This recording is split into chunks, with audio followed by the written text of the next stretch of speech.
Hi, and welcome to another episode of In the Spotlight, where we shine a light on entrepreneurs, SMEs, and innovators.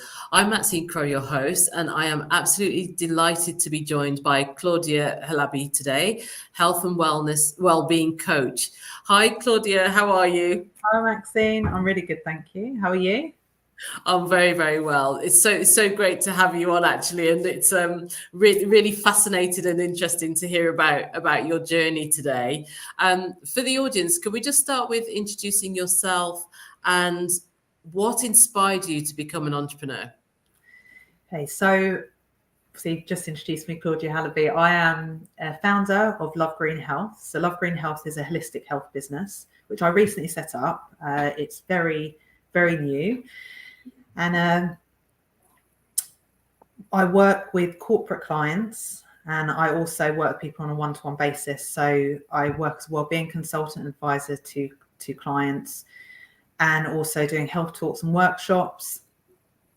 And I work with one-to-one clients working across 4 pillars. So I look at emotional health, I look at food, eating, hydration, mindset, beliefs, and then movement. So I kind of work across these 4 pillars and helping people create a life where they feel happy and healthy, and they have a lifestyle they really love and they enjoy doing. So what really inspired me was I'm extremely passionate about well-being, and I have been actually for quite a few years because I went on my own journey. So I actually had colon cancer 7 years ago, and this took me on a full kind of transformation of, changing what I was doing. I gave up alcohol, I changed the way I was eating, how I dealt with stress, my emotions, my relationships, all of my habits were just out of whack. And, the journey was really, really hard. And, it inspired me to want to really help people because I saw it across the corporate world. People were going through exactly the same things I was going through. And being, a lot of these illnesses we're finding are preventative if we change our lifestyle. So it inspired me to want to help others on that. And whilst I love my work, so previously I worked, within corporate real estate firms for a number of years. And whilst I loved my work and what I was doing, I was constantly trying to push well-being into everything. So everything I was doing, it was like for our EMEA team meetings. So I've always kind of worked within people roles, but in our EMEA team meetings, I started these mindful moments and these well-being moments that we would, the start of every meeting, we'd do something to kind of recenter and relax and, to help people. So it started there. And then I was doing some community events where so kind of anyone watching this that knows the kind of facility sector, we would have accounts that we managed for clients, and we had our staff located on those accounts, and we would bring those people back to the mothership and bring them all together so they could connect back together. And we did a couple of wellbeing events, and I was like pushing, it has to be about wellbeing, it has to be about people. So that kind of really excited me because there just wasn't a lot of that going on, within the business, but also, across many businesses. So really helping people with their well-being is where I wanted to be. And this is how Lovegreen Health was born. Do you know, it's absolutely fascinating because when I was listening to your story and your journey, there's a very wise entrepreneur that said your purpose is what you keep coming back to. So hearing you saying that, yes, you're in a role with people, but then the well-being is coming through. That's that consistent that's coming through over and over. So you're now where you're meant to be. Just a question for you, actually. Did you feel, even though you love and enjoy these roles, did you actually feel that there was something still not quite right or off balance for you in terms of your purpose? Yeah, Or I did you did. not think about it? I did. I felt like my creativeness was it was dulled almost. I wasn't able to really be as creative as I wanted to be because I'm a real kind of idea, but I had a lot of ideas, Yeah. lots. And when I kind of decided I'm going to set up Lovegreen Health, I'm going to do it now. It's time, because it'd been a number of years that I'd wanted to do this. It'd always kind of been on the back burner, and then I had my son, and I was quite happy kind of being, working and having that stability at the time. But it was always nagging. It was always nagging in me. And actually, it wasn't until I got really, really, like, as in comfortable with, not ignoring that nagging, but just being like, I'm happy in the present moment. I'm super grateful that I have, the work that I'm doing with my company, and that I'm able with JLL at the time, and that I'm able to actually do some of this wellbeing stuff still, whilst having that kind of stability. And it was as soon as I got really comfortable and, everything's good. And then it was like this almost opportunity then came up it was almost the timing then was like, okay, now you're ready. Like, I kind of got this push, now you're ready to do it. You're ready now. So I feel like you almost have to be in a place of real gratefulness of where you're at, and then moving on to the next stage. Because if you're not grateful and you're going at it of, oh, I can't stand this job, or I can't stand being here, I can't stand that, like there's all this kind of going on, and then you move into something else. I think you have to be in a space of, and I think that's how I like to be grateful where I'm at, and not try to get somewhere because I'm unhappy. It's like, 'cause I think we've all got that capacity to, regardless of our circumstances, we all have the power to have that happiness and gratitude feeling within us. And then I think that opens up a lot more doors. That might be a bit kind of much for someone to totally understand that, and hopefully I'm explaining it well, but it's so I totally understand, and it's coming from a place of grace, basically. For listeners that, there's a lady, Carolyn Mice, that talks about gratitude, and it's important, especially when it comes to well-being, which will bring me on to the next question, actually. So talk about you've talked about your four pillars of well-being. So just talk around each of those, and what it would mean to a listener to embrace and take that journey with you. Okay. So the four pillars that I kind of came up with, and based upon my own journey, but also what science is backing up now, and what we are seeing, why we're having these people are suffering with their mental health, with their physical health. And, the first one being eating, so that people's habits of what they're eating and how they're eating. So it's not just about what they're eating, it's also how they're eating is really impacting people. And hydration as well, so what they're drinking. So are people drinking enough water, their kind of coffee intake. And looking at it from a holistic, so when you look at the four pillars from a holistic standpoint, so the eating, and then we have the mindset beliefs that come with that. So, what is going on in people's minds? What is their belief systems when it comes to food, about themselves? The key thing is kind of how they're feeling themselves. And then the emotional well-being and health side is, are people emotionally eating? It all ties up together, right? Because people could be trying to lose weight, for example, but then they're not managing, they're using food to manage their stress. So it kind of all comes around in it all works together. Then you've got movement. So when I say movement on the four pillars, I find that people are doing these vigorous exercises in the gym. They're not really enjoying it. They're doing it to lose weight, for example. But then they're doing it so they can kind of eat particular foods, but it's about kind of balancing all of that out. So balancing out what you're eating, how you're eating it, really kind of diving deep into that, looking at what your beliefs and in your mindset is saying, how you're talking to yourself, what your relationship is with yourself, and then how you're managing your emotions and also stress as well. So, how are you soothing yourself? What are the things that are actually detrimental to your health that you're doing? And then finding a movement in the last bit, what do you actually enjoy? Once you've kind of got you're working on these pillars and you're eating well and you're you're kind of changing the way that you're dealing with your emotions. It's then, you know, could I be doing something different? Would yoga, for example, or going and riding a bike, or whatever the exercise is, what do I want to do that I can, what do I enjoy? Because movement should be enjoyable. Dancing, you know, that's enjoyable. So it's about finding your health and finding a love for your health and well-being and actually enjoying it. And that's the place that I want people to get to. They actually enjoy doing it. It's not a chore. It's part of their life and it's their lifestyle. Yeah. So yeah, that's really, it's about joyful health. When you mentioned yoga, because when I think about, okay, I need to move, and yoga.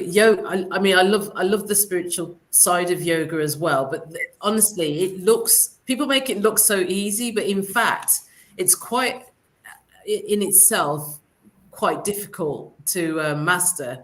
I would say so. Yeah, I do try it, but it is one that I do tend to struggle with. Claudia, just in terms of how do you handle like setbacks and failures? Just in terms of, if it's a new business, so in fact, no, let me rephrase. What have been some of the challenges transitioning from full-time employment to a business as an entrepreneur? Well, the first one is probably being very, and this is again, when you kind of move out of that space of in the corporate world, and you then have that space to yourself, you can really start to realize what you were doing before, and, you know, learn so much about yourself. One of them is actually my reactiveness. So I was very much used to working reactively. And what I mean by reactively, it was, you know, we'd say, oh, we've just won a new contract. You know, my old stuff, we've just won a new contract. We need this many staff and we need to do this. We need to find this, but like, okay, I'm going to go and work on it. And, you know, and it was quite, you know, it was a very reactive way of working. And whilst I had projects I'd previously been working on, I'd always have that accountability. So be someone saying, okay, I need this done by this date. Now it's very different. I don't have those guidelines. It's literally me making those guidelines. So it's a very, very different way of working that I'm still getting used to, because it's still new. And that is, but it's also, I'm having to then, I'm able to now kind of slow down and really work on things and spend time on things as well, which is really nice. Yeah. So that's probably number one. And then doing it alone. So that collaboration piece you don't necessarily have, but when you're doing it on your own initially, I've been able to manage that by obviously working with clients. Is like, that's what I love, because it's, you know, knowing I have a one-to-one call with a client, I'm like, I look forward to those calls, because, you know, that's what I've set this business up to do.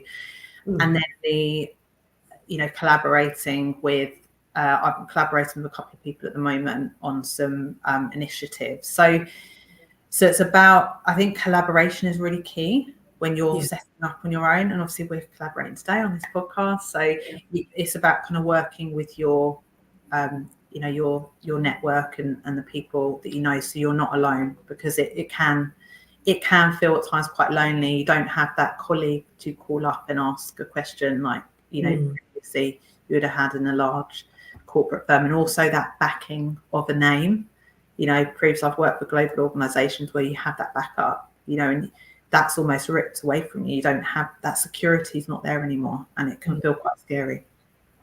I can absolutely relate to that, because when and also when it's new and your clients are corporates, it's about that transitioning, isn't it, into you're now my client, as opposed to I'm now I work with you. It's a strange psychology. How do you manage the mindset side of the mindset shift? Because I can see the benefits in terms of the quality time back, being able to create a lifestyle that is now conducive to your own health and well-being. But then what about the psychology shift? Experience. How was it for you? You're cutting out. You're going to have to repeat that question. Sorry. So I was saying, how was the mindset shift from working in that corporate environment to being?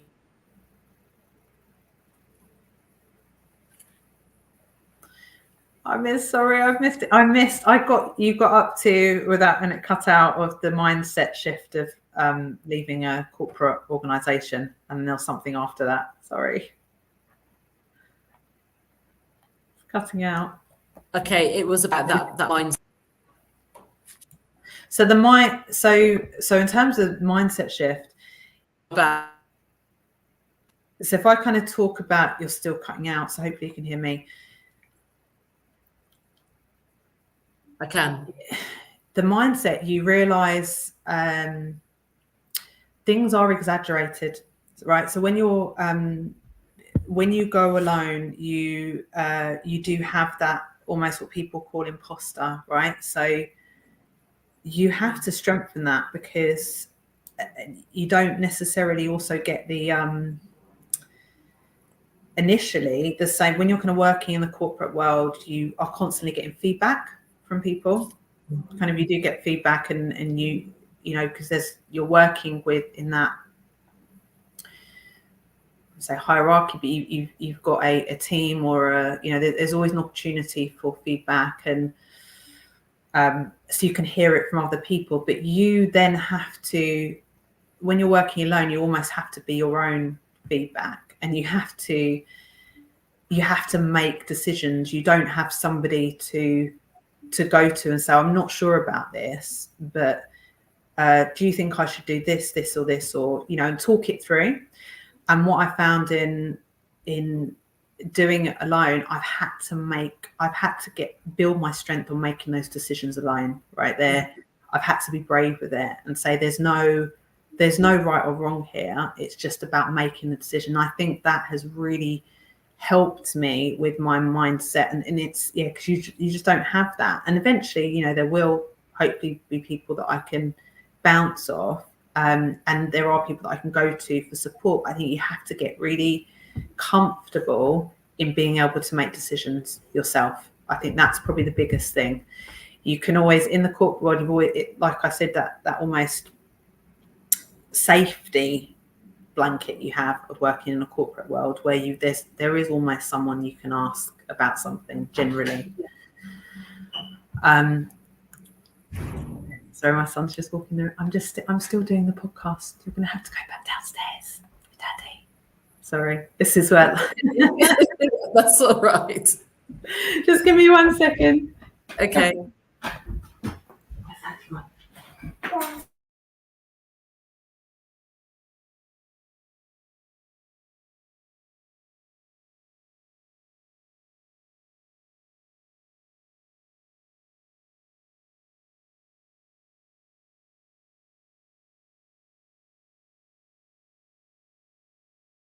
Sorry, Maxine. If I'd allowed him, he would have jumped on the camera. So, it wouldn't have been a bad thing. This is the beauty of that flexibility, the freedom to have that quality time with family as well. Which when with the corporate, it can be quite challenging sometimes.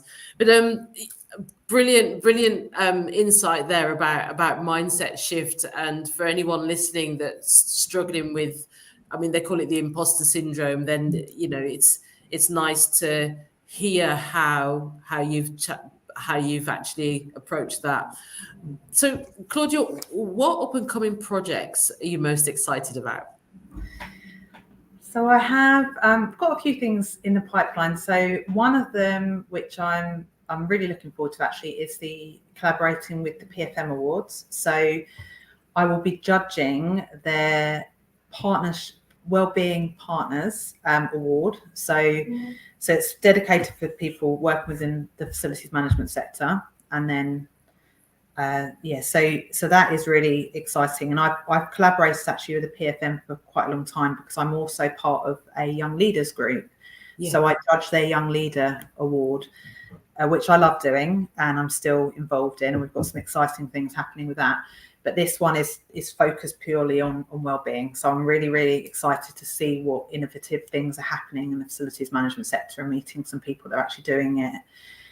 And yeah, so that's one of the exciting ones. And I have a collaboration I'm working on at the moment that's for women, and women who are actually going off on maternity leave, and looking at how we can support them to support their well-being, support their nervous system, their mental health, and we're looking at, that's really early stages, but we're looking at that, and I'm working with a couple of people on that project. So I'm really excited about that, and also because I personally went through my own experience when I had my son. It was COVID. It was a very challenging time.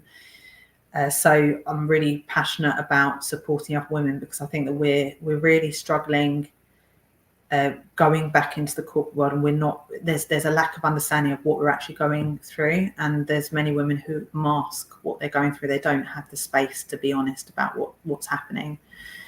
So yes, I'm very excited about that. So they're the kind of two things right now, and there's a few other things in the pipeline. Yeah. And I'd love for you to, when they come up, just share so that we can keep our listeners abreast of the exciting things that you're doing.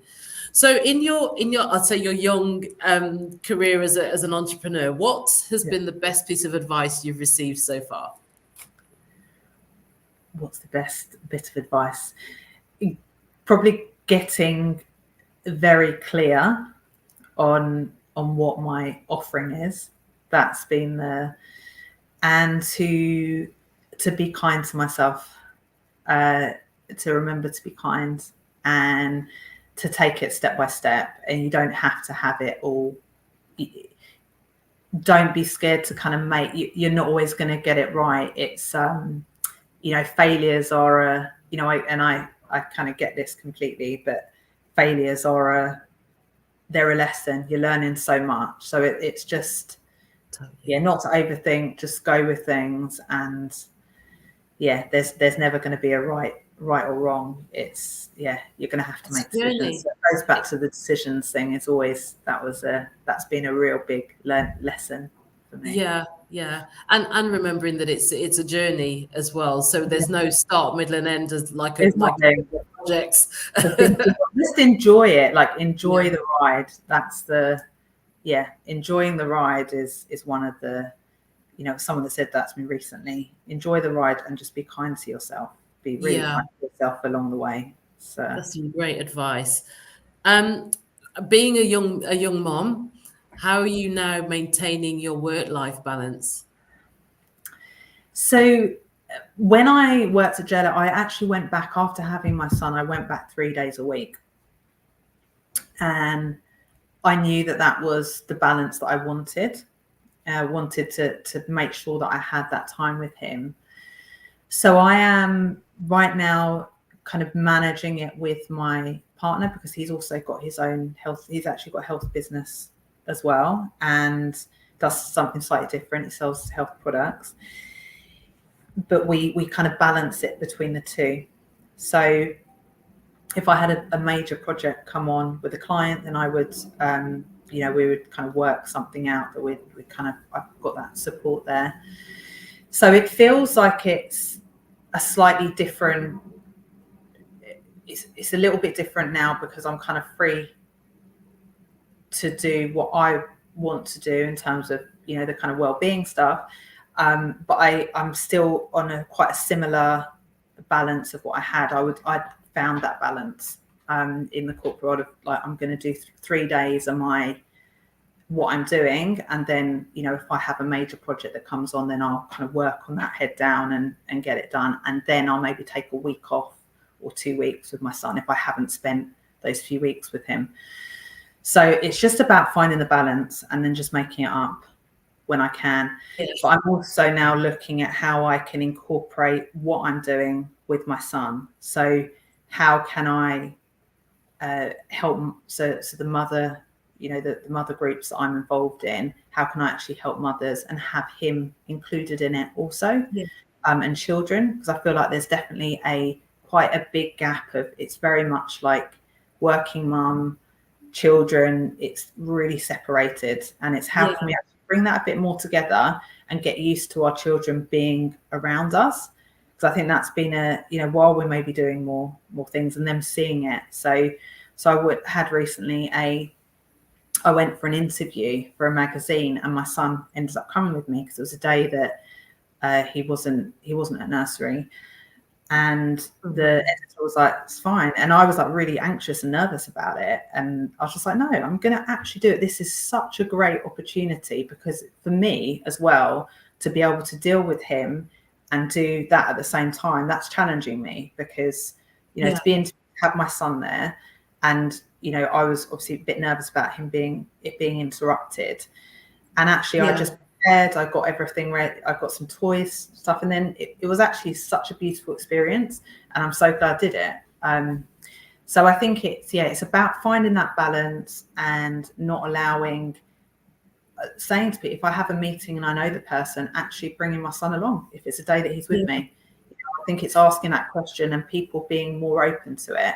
I think it'd be really amazing if people were more open to that. And I suppose, do you know, I found that with COVID and that migration onto Teams, Zoom calls, there is that cultural shift, because it's not uncommon if there's someone on a call with young family, it would be, oh, who's this, who's joining our call today? And it's actually making them, because they're part of us, right? We're the ones that nurture them, and a 3-year-old's not going to know that they're not supposed to say, oh, mom, I need something. So it was lovely, because we get to meet the family, and it just creates a really healthy culture.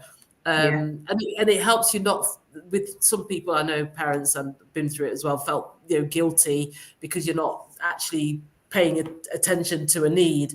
So having that inclusion, I completely get it. Yeah, and they enjoy it. They actually enjoy seeing what we're doing, what we're up to. I think it gives them a bit, they're part of it. So obviously I just told him now to go downstairs, but that's because obviously we're live and he's going to be on script. We're actually really about my privacy and anything on social media or anything. So so I need it. He would come here. No, it's live. Claudia, is there a book, podcast, or resource that's been particularly influential for you? Book. I have loads of books that I go back into and I read. Probably one that I absolutely love, and it's a small book, and I read it when I feel I need it as well. Sometimes it's called Ho'oponopono.